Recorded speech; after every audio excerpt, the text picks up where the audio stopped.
মানুষ এটাকে ইউনিকভাবে দেখেছে, তাই আজকে ভাইরাল হয়েছে। ওরকম ভাইরাল মানে ভাবেনি। তাকে আমি একটা রোস্ট করেছিলাম যে একটা নতুন যে তোমাদের মধ্যে ফুড ব্লগার আছে, জঘন্য অকথ্য ভাষায় সবসময় ফুড ব্লগার করে, ফুড ব্লগিং করে। হাওড়ার ছেলে, বুঝতে পারো, দুজন পার্টনারশিপে থাকে। এই কালকে দেখছিলাম দুধ কোথায় দুধ খাবো, সে জানি না মায়ের দুধ কোনদিন খেয়েছে কিনা, এত দুধ করে রাস্তা কামার ছেলে। মানে আমি জানি না এইসব ফুড ব্লগিং, তোমরাও ফুড ব্লগিং করো, তোমাদের আমি জোরাত করে বলবো সম্মানের সাথে করো। হয়তো তোমার রিচ এখন ডাউন থাকবে, একটা সময় গিয়ে আপ হবে।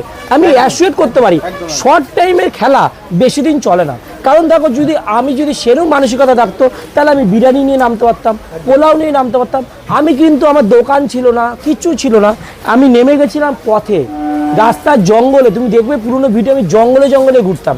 তা আমি ভাবিনি যে আমি ভাইরাল হব, কিন্তু হয়ে গেছি। তোমাদের ভালোবাসা, হয়তো মা বাবার ভালোবাসা কারো ক্ষতি করিনি। তাই এই যশ ভাগ্য, এটাকে বলে যশ ভাগ্য। এই যে ক্যামেরা ফ্রেমের মধ্যে যে আমাকে দেখতে পাচ্ছে মানুষ, এটা